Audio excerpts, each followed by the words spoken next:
right, good morning, everybody.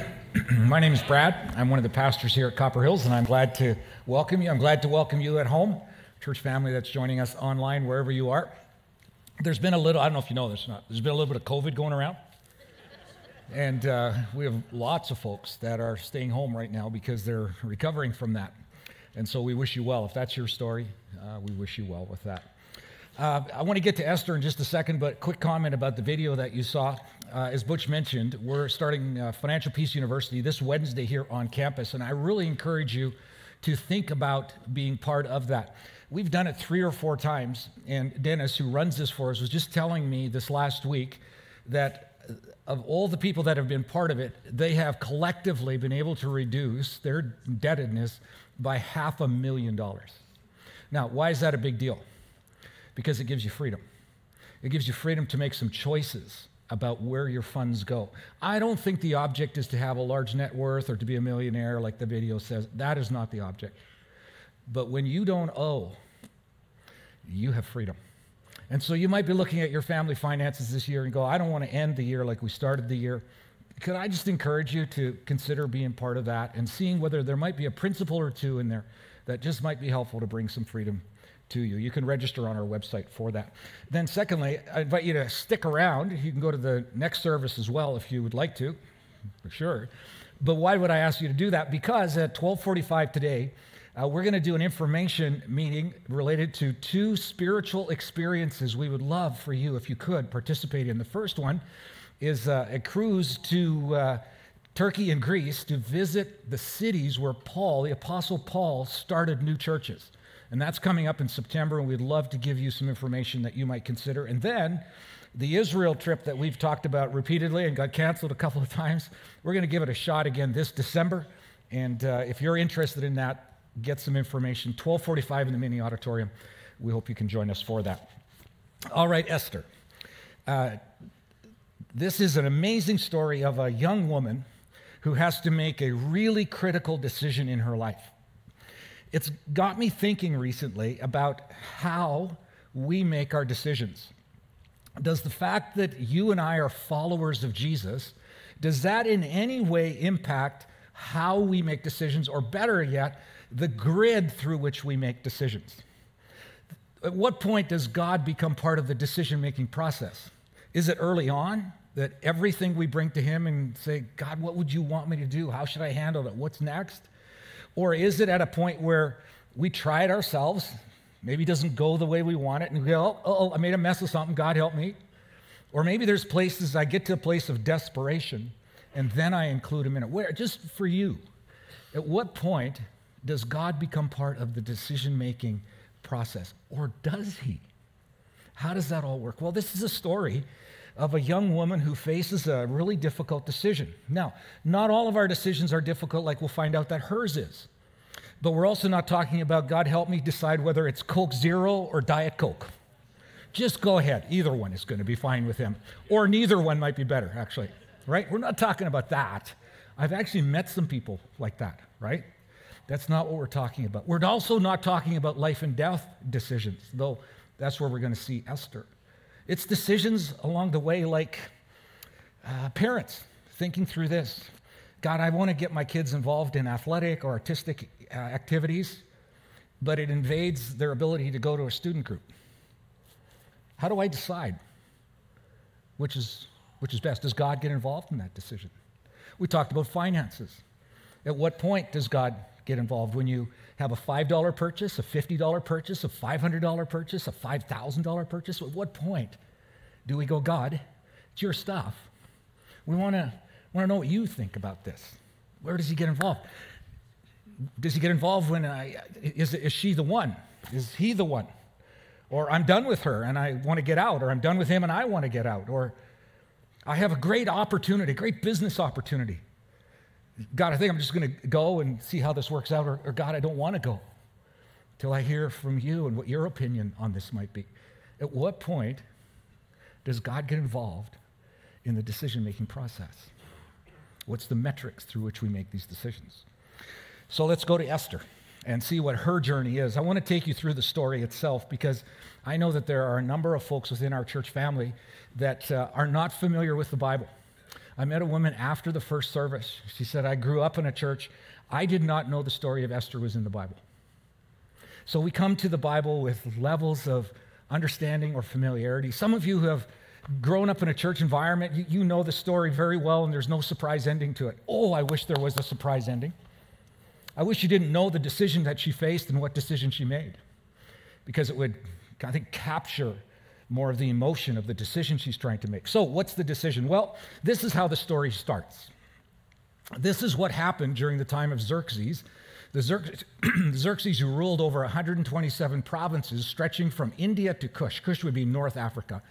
At that time, King Xerxes reigned from his royal throne in the citadel of Susa, and in the 3rd year of his reign, he gave a banquet for all his nobles and officials.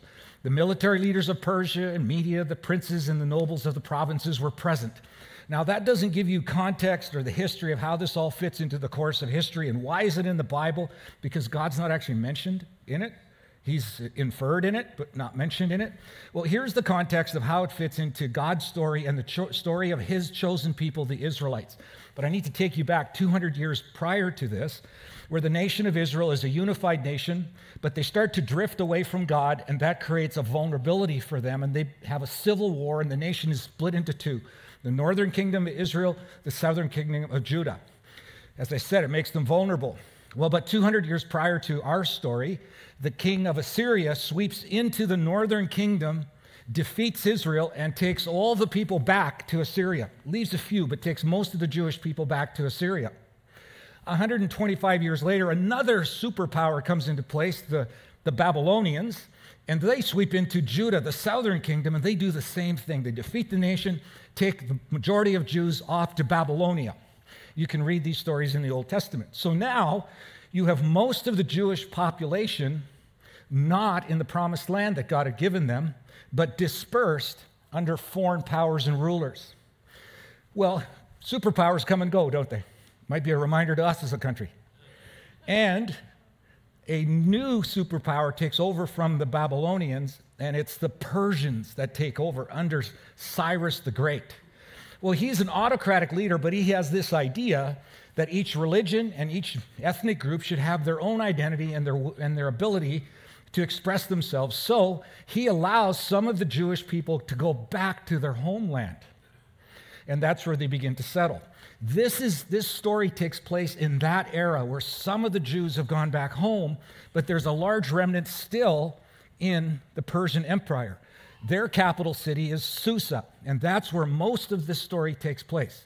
So that's the context. God's still involved. This is an intimate part of his story with Israel. So what's the story with Esther? What's this party? Well, Xerxes has taken over from his dad Darius, who took over from Cyrus the Great. So they're now the 3rd generation of kings, and this is an arrogant man. He's got lots of ego. And so he wants to throw a party to show the whole world how powerful, how wealthy, how great he is as a person. Going to find out pretty easy, very early. He's a really insecure guy. So he throws this party, invites everybody from the 127 provinces. They have a great time, and the party is half a year long. Half a year, right? Throw a block party for half a year. See what happens, right? Well, this is what happens, and there's a lot of wine, there's a lot of revelry going on, and Xerxes a little buzzed, and he gets this idea. Bad idea. But nobody told him it was a bad idea. He's married to this woman called Vashti, who's the queen, obviously. And he goes, I think what I'm going to do, guys, is my wife is ravishingly beautiful. I'm going to get her to dress provocatively, come in, and all of you guys can oogle at her beauty, her physical beauty. What do you say? Everyone applauds and goes, let's do that. I heard she's really good looking.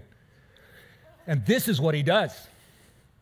He invites his wife to come as a showpiece. Okay, time out. Husbands, don't do that. If you ever think that's a good idea, it's not. Don't even go there. And Vashti doesn't think it's a good idea either. She is not going to be objectified. And so she says, not coming to the invitation, which that dents Xerxes' ego, right? But you'll never believe what he did. If you didn't hear the story, you won't believe this.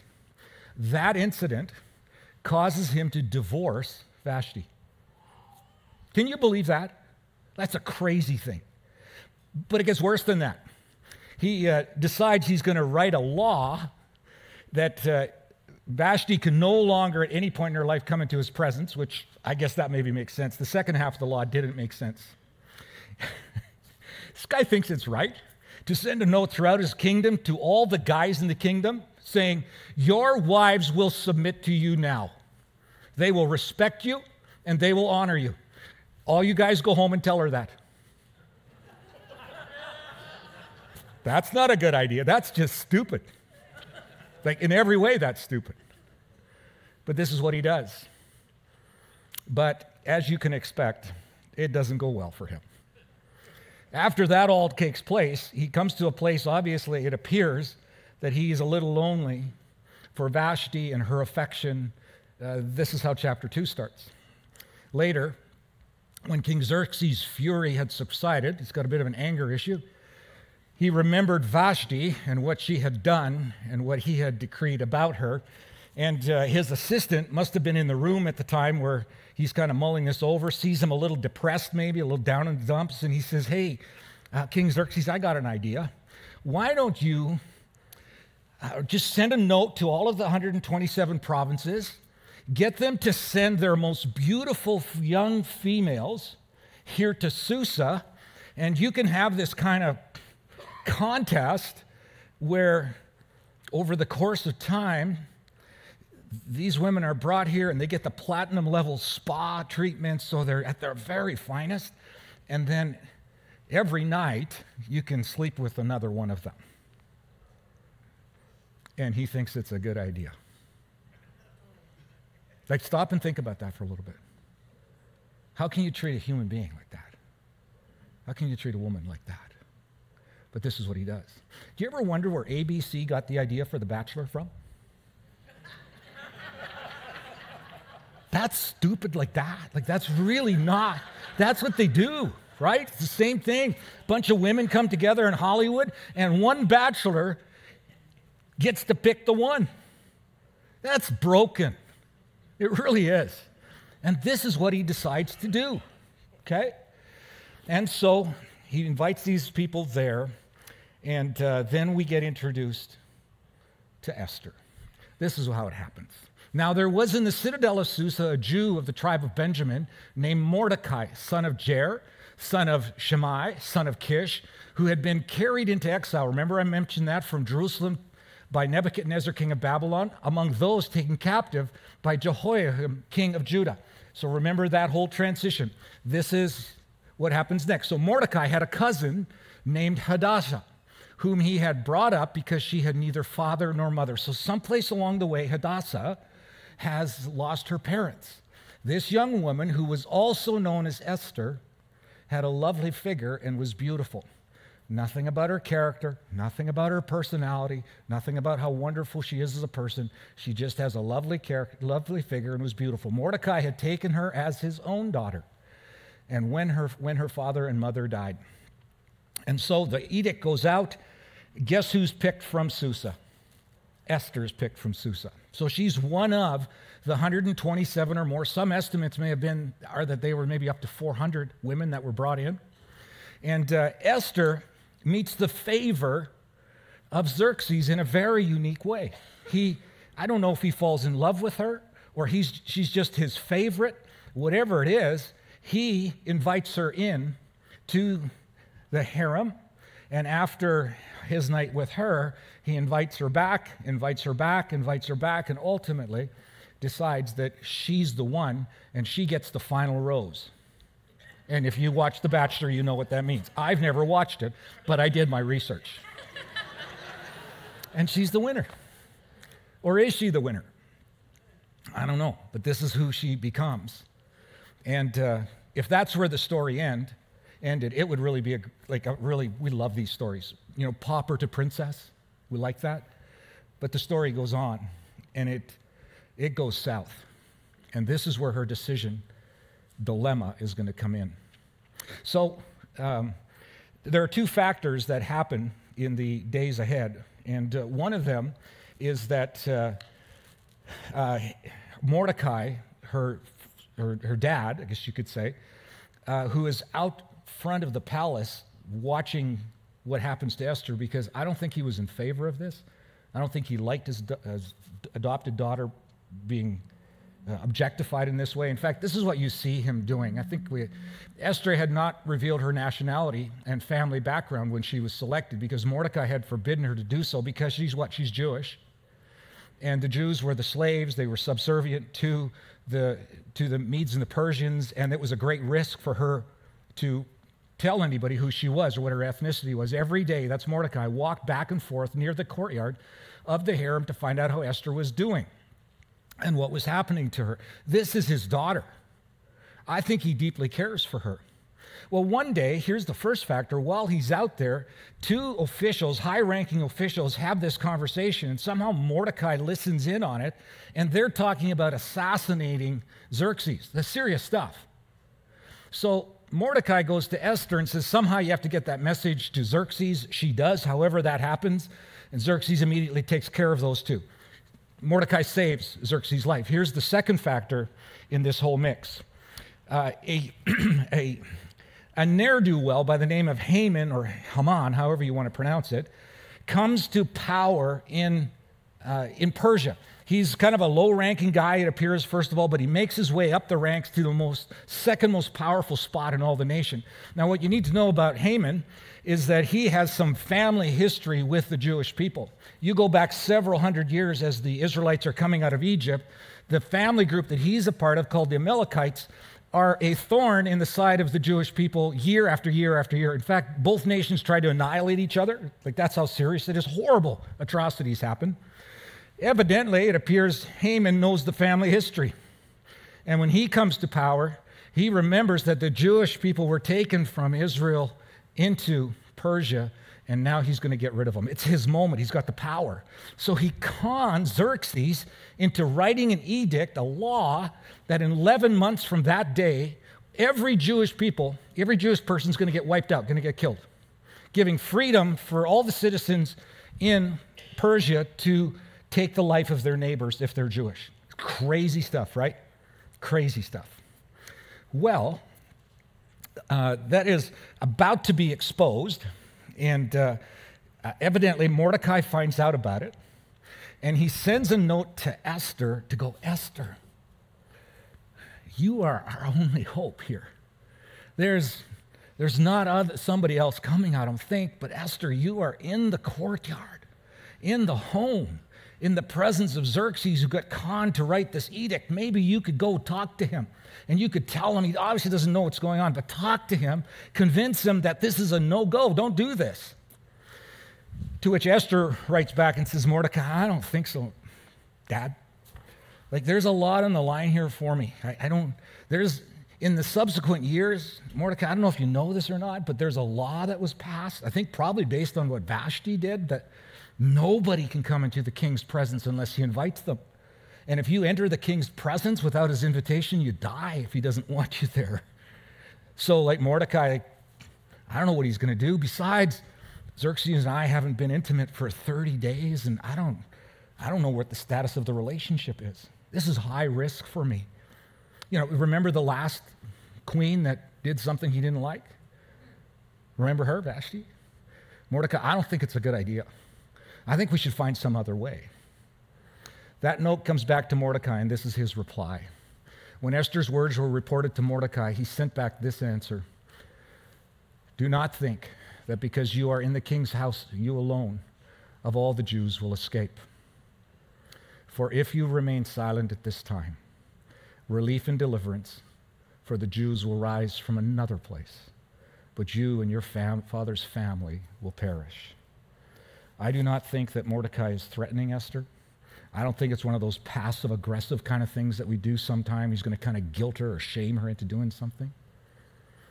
I think Mordecai knows something that Esther's forgotten or maybe never knew. What is that?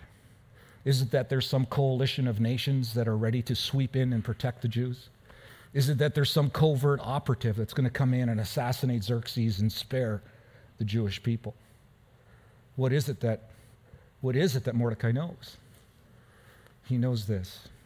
He knows of a promise that God made 1,500 years earlier, where God came to Abraham at a time when the world was in chaos, far from God, violent place.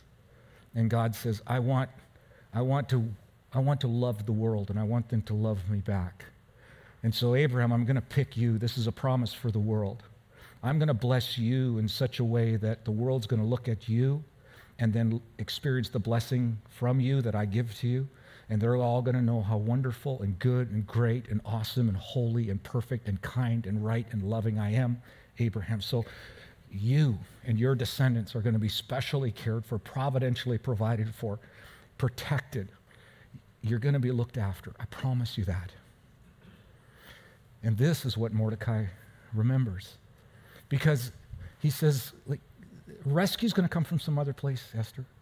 You have your opportunity now, but God's a promise keeper.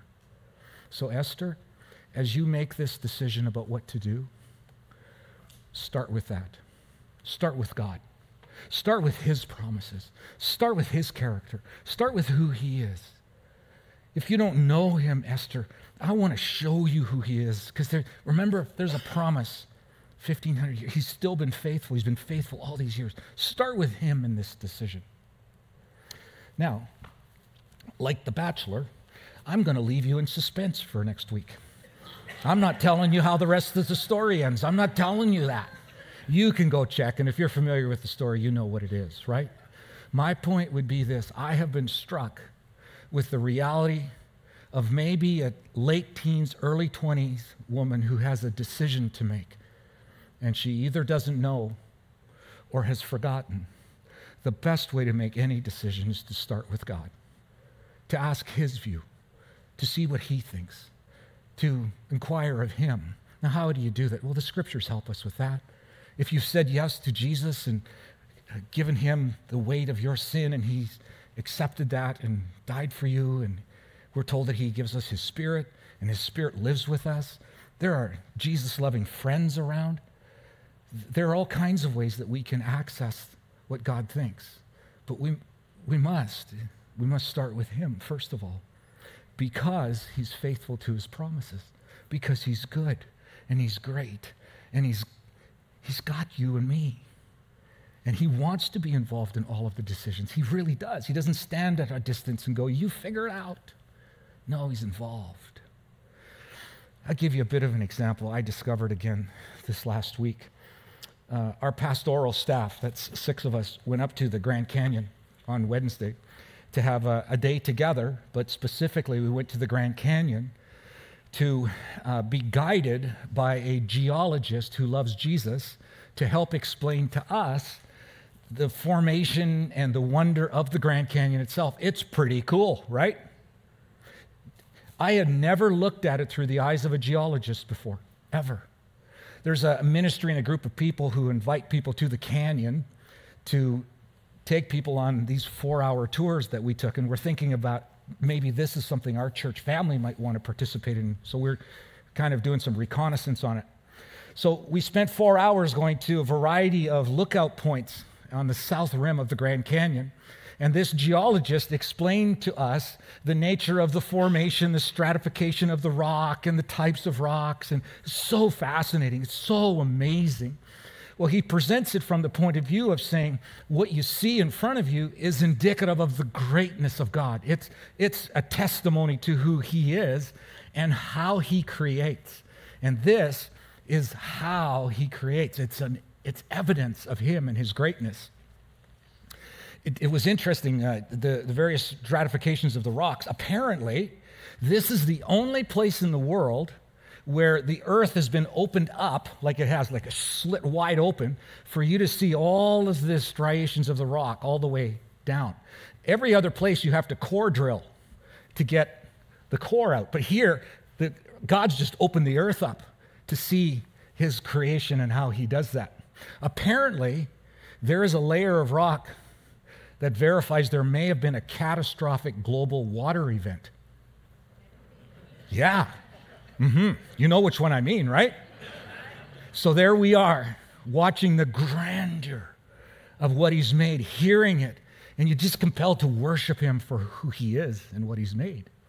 And then, over to the side, a raven lands on kind of an outcropping or a building that's there.